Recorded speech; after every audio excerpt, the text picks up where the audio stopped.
Star Wars: The Rise of Skywalker is a bad movie. And that's coming from me. I'm a huge Star Wars fan. You've probably seen plenty of videos covering this topic, but I'm pretty new to this platform, and I wanted to share my opinion because I'm passionate about this. And yeah, you heard me right. I am passionate about my distaste for this movie. It goes without saying there will be spoilers in this video, so if you haven't seen The Rise of Skywalker yet, good. You're lucky. But in all seriousness, if you're watching this, you probably have seen the movie, and you're already pressing the dislike button and commenting about how wrong I am. But all I ask is that you hear me out. So to start, we need to ask this question. How did we get here? The answer is Lucasfilm. Kathleen Kennedy and Lucasfilm executives are to blame for at least igniting the spark of this catastrophe. If you felt like The Last Jedi verged too far away from The Force Awakens with no respect for what it had laid out, that's because it was allowed to.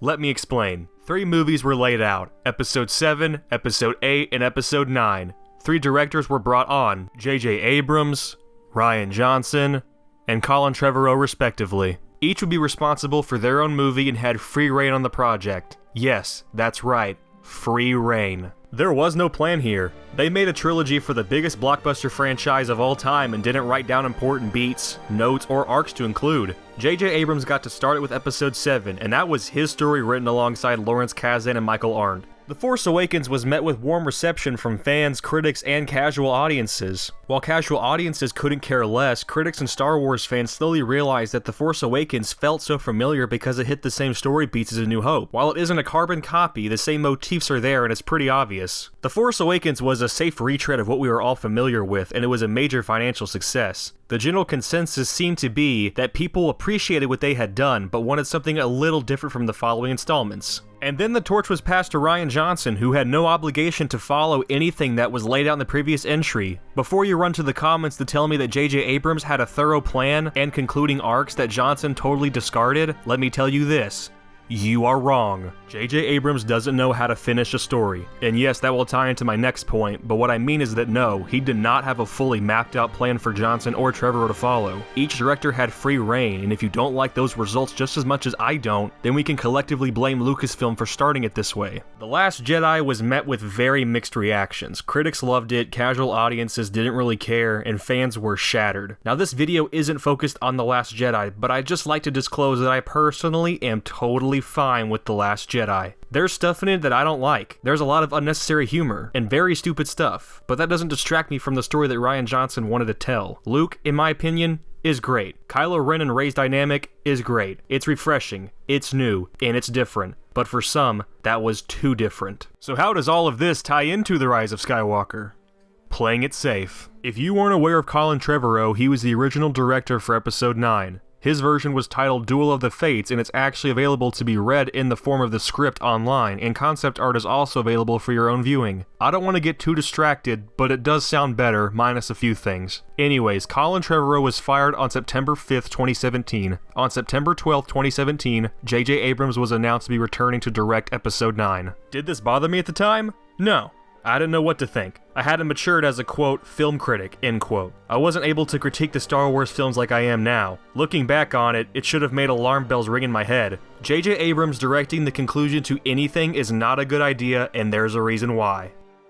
J.J. Abrams can't finish a story. He's not shy about it either. He admits it. He's not very good at wrapping stuff up. He really enjoys his mystery boxes and his lens flare, but I wouldn't call him the next Spielberg. He's pretty mediocre in my opinion. When it comes to Abrams, don't expect anything special. That's the first red flag. J.J. Abrams directing the conclusion to the story he started sounds like the best idea, but it's not because he can't finish a story. J.J. is creatively challenged, at least when it comes to Star Wars. It seems like he wanted to make OT 2.0 because, you know, the OT is what everybody loves. He just wanted to make it a second time with new characters and a somewhat new story. Did it work? Absolutely not. Nostalgia only sells so much, and after a while, people get bored of it. JJ was really trying to sell the nostalgia in The Force Awakens. Rian Johnson didn't seem to care about that, and Abrams tried it a second time in The Rise of Skywalker. A lot of the marketing was centered around how this is the conclusion to a story that has gone for over 40 years. This is it. This is Star Wars' endgame. And when your marketing is focused on that, there's a lot of pressure. And it pains me to say this, but I don't think they delivered. Because Lucasfilm botched the making of this trilogy, they just yanked Abrams back into the mess to finish it off. Abrams is a great idea if you want to play things safe, but it really backfired this time. The guy who was best at playing it safe wanted to be daring. I think. I wouldn't call half of this daring. I'd call it dull, boring, and unoriginal. So you have a mediocre director who can't finish a story, is best at playing it safe, and wants to experiment with being a little daring, and the result is The Rise of Skywalker. I also need to briefly mention the man who helped JJ write this movie, Chris Terrio. If you're unfamiliar with him, he's known for writing critically acclaimed and Oscar-nominated works such as Justice League and Batman v Superman.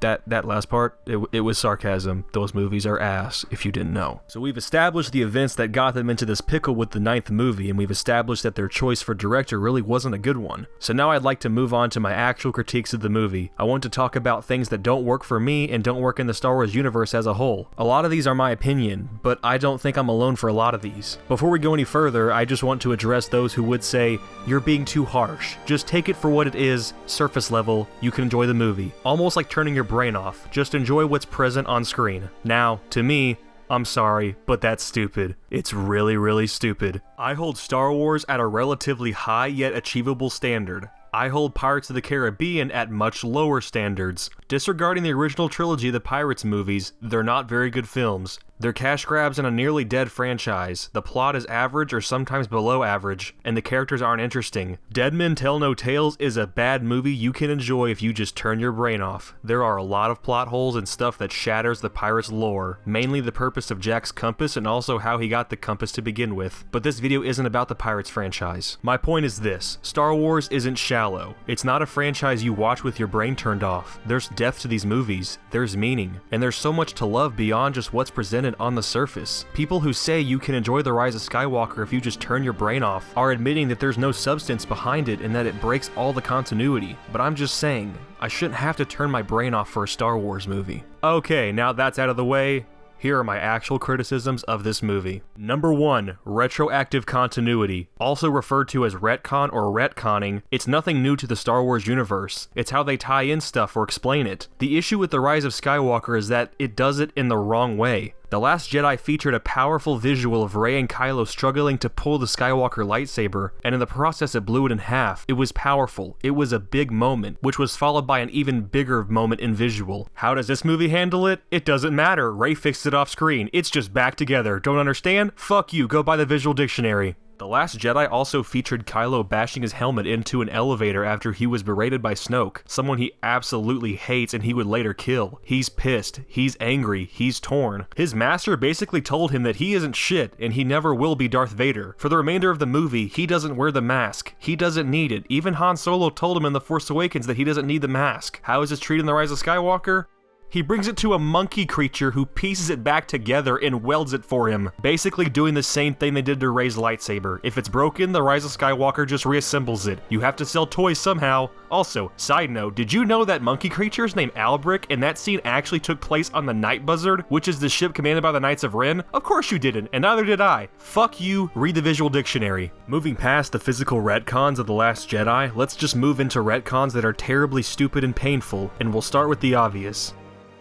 Palpatine. When I heard Palpatine's laugh at the end of the teaser, I lost my mind. I thought it was an insanely cool reveal and I couldn't wait to see how they pulled it off. There were endless possibilities for how they could pull this off without shattering the lore, and also taking a massive dump on the original trilogy. Guess what happened? Palpatine's return isn't explained in the movie. It is flat out brushed over, which is something JJ said would not happen. But guess what? That's what happened. While we're here, I might as well explain to you how Palpatine actually survived and came back in The Rise of Skywalker, because the movie offers jack shit for an explanation, so here it is. Palpatine had been sensing the slightest bit of light within Darth Vader. He sensed that Vader would betray him soon. Palpatine had clones of himself made as a contingency in the event that he was betrayed. Vader threw him down the shaft of the second Death Star, and during his fall, he used all the power he had to throw his conscience, spirit, and essence out of his body, and it reached a clone body on Exegol. The clone wasn't perfect, nor was it ready, and it couldn't contain the immense power and darkness within him, so it rapidly deteriorated. That's why he's hooked up to machines, and that's why he looks like a corpse. So when you see him in the movie, that's a clone of Palpatine being possessed by the essence and spirit of Palpatine himself. Oh,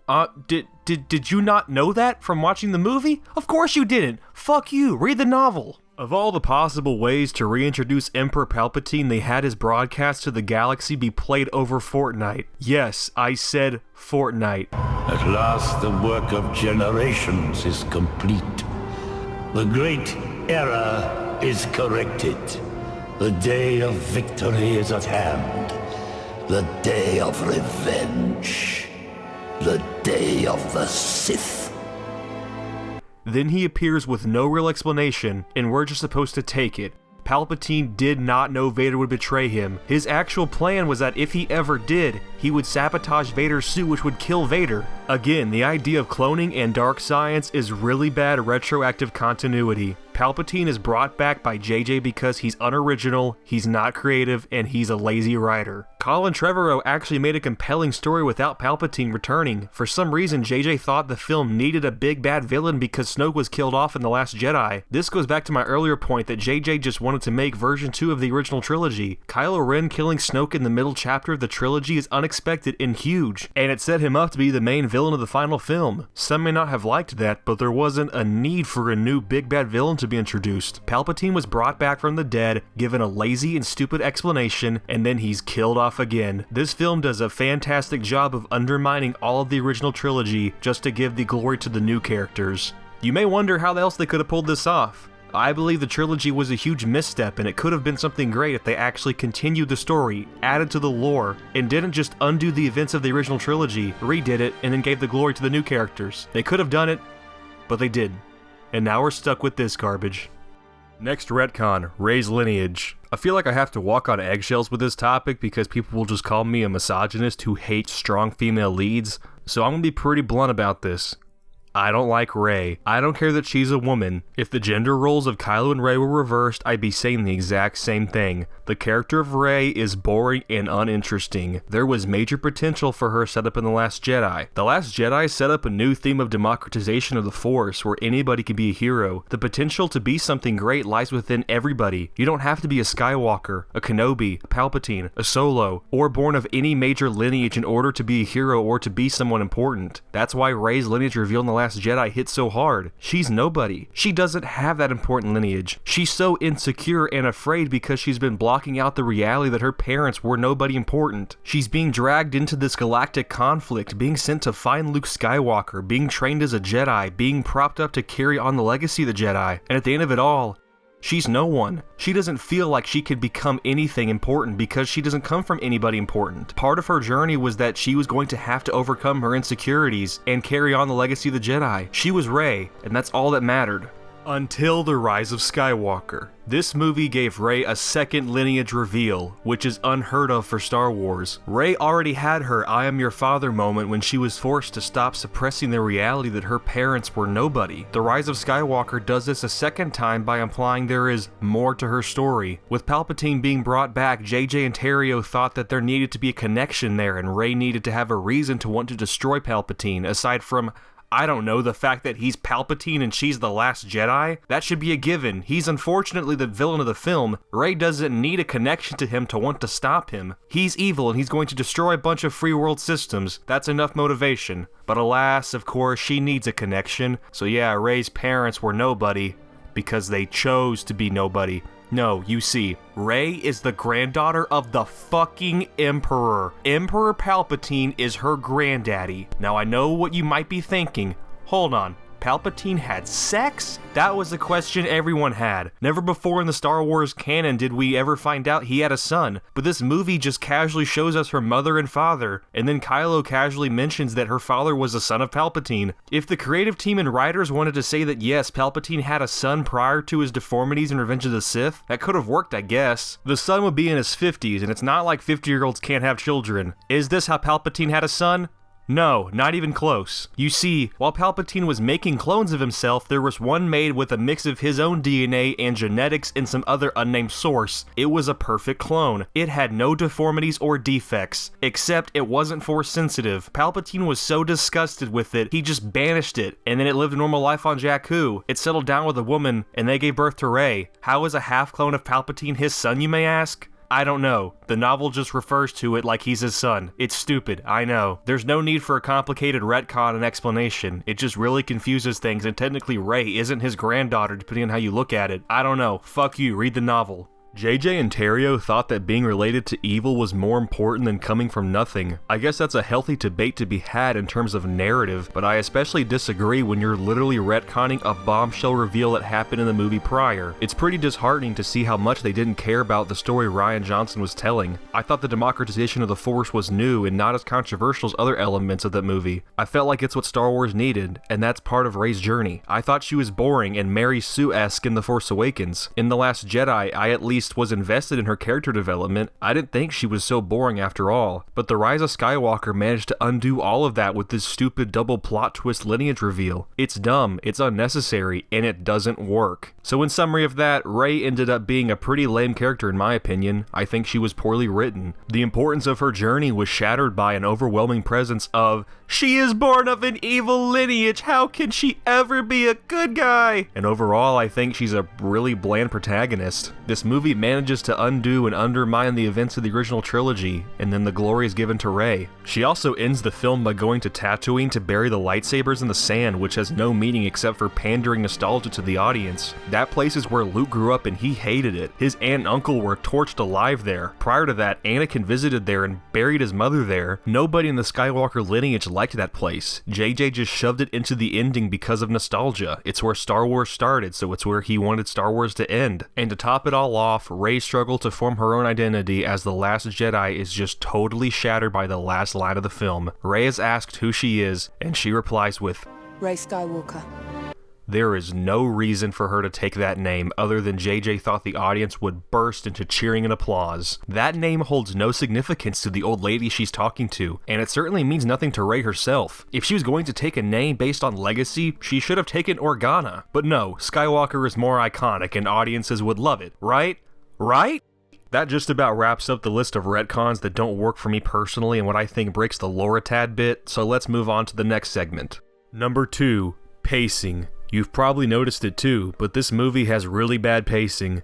This movie goes at a breakneck pace and rarely stops to slow down. Everything happens really fast because so much is crammed into the film. It really feels like he wanted to redo episode 7 and 8 and then also make 9, but just shove it into one movie. Kylo finds Palpatine within the first 5 minutes of the movie. If you were late to the movie or stepped out to use the bathroom, you probably thought you missed a lot of the movie, but you didn't. Kylo slaughters a bunch of natives on the planet Mustafar, gets the Wayfinder immediately, Palpatine is found, Heroes get some intel, and a scavenger hunt starts. This movie just jumps from plot point to plot point and just rushes through all of it. When they announced the runtime for this movie, I was shocked. I thought we'd see an endgame-like runtime around 3 hours. I mean, this movie is huge, but no, they shoved it all in like just 2 hours and 20 minutes. Now, it's difficult to ignore the bad pacing, but there is one more thing that is really, really, really hard to ignore. Number 3, MacGuffins. So if you don't know what a MacGuffin is, it's basically a thing that drives the characters through the plot points of the movie. That's a simple and possibly not totally accurate definition, but it's simple enough. In this movie, there are several MacGuffins. You have the Sith Wayfinder, Ochi's dagger, C-3PO's memory, and so on. Each thing leads to the next, and it all happens with a little sprinkle of convenience, which I like to call because the script says so. I can nitpick this all day, but it's pretty stupid. I don't have the time or the energy to go into the specifics of how stupid the dagger is, like it's from the Goonies. Why would that thing even exist? Why would it have a part to pull that lined up perfectly with the wreckage of the Death Star? How did they know that would even form that way? How did they know Palpatine's throne room would still be intact? Also, about that, the door that opens for Rey and Palpatine's throne room straight up doesn't exist. I mean, it doesn't. It really doesn't exist.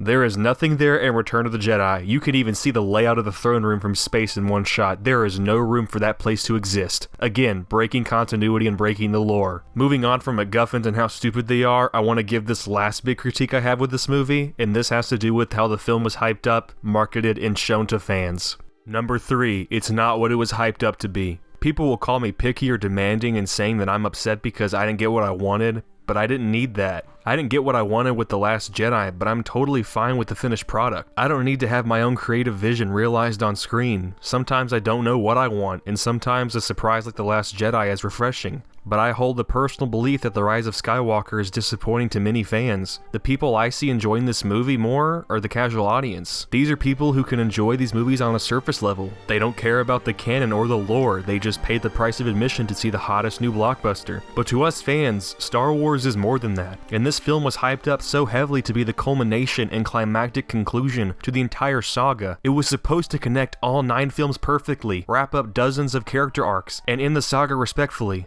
Do I think it did that? No, not at all. I think it's a disappointing conclusion. Like I said, Palpatine is brought back from the dead, killed off again, the previous films are retconned and undermined, and the story just doesn't feel right. Star Wars is the story of Anakin Skywalker, says George Lucas. It's his rise, his fall, and his redemption. I was certain Anakin would have involvement, or at least appear in this movie. We all know that didn't happen. He spoke 3 times to Rey among other Jedi, just as a voice. He didn't actually appear. The main character of the saga just doesn't appear at all this trilogy, and it's really sad too. The demand for Hayden Christensen to reprise his role was surging, and it baffles me that he wasn't in this movie. I truly fail to see how this connects to all the movies. It just feels like everything was undone and redid. The Chosen One? Forget Anakin, Rey defeats Palpatine. Our hero celebrating after defeating the Empire? Not for long, because they all had pretty shitty lives after, and a carbon copy of the Empire just rose up without any resisting force. Everything people worked for in the previous 6 movies is just totally undermined and undone, and then redone for the new characters. That's not how you tell an engaging and new story. It's not new, it's repurposed. Have the new characters build onto the story, not just rehash it for a new generation. That's not what Star Wars was meant for. That wraps up my major criticism, so now I'll quickly run through stuff I don't like or have an issue with, but don't want to spend too much time on. Number 1, the Knights of Ren are pretty useless. They stand around, they look cool, and they die. Number 2, the Sith fleet. There's no explanation in the movie for their creation, existence, or purpose, etc. If you wanted that information, fuck you, read the visual dictionary. Number 3, Force healing. The Force is now just fucking plot magic that works when the script wants it to. Why couldn't Obi-Wan heal Qui-Gon in The Phantom Menace? Maybe it's a power nearly impossible to achieve, and you're just born with it. Oh no, my bad, sorry, no. Rey learned the power by reading. I'm not kidding. Yeah, Force healing is stupid as shit. Number 4, the fan service.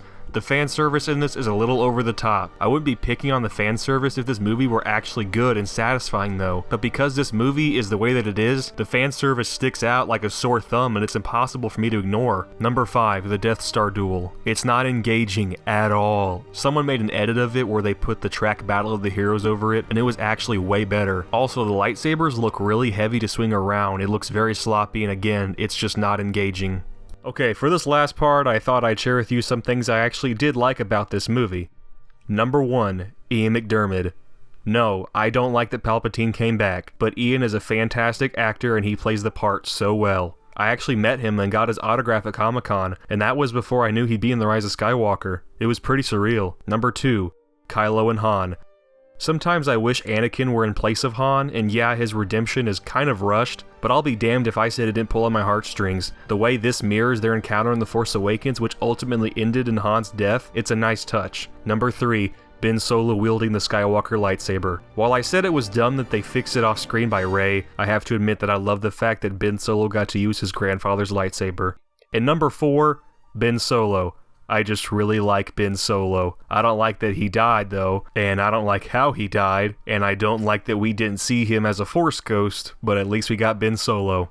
So that wraps up this video. This was my first time doing a video like this, so if you enjoyed it, drop a like and drop a sub, and I'll do stuff similar to this in the future. I actually quite enjoy the commentary style of all this, and don't mind this takes a week to produce, but I think I enjoy doing content like this more than I do just reading tweets and Reddit comments. Make sure you like, subscribe, and click that bell for post notifications. I'm Remnicor. I'll see you later.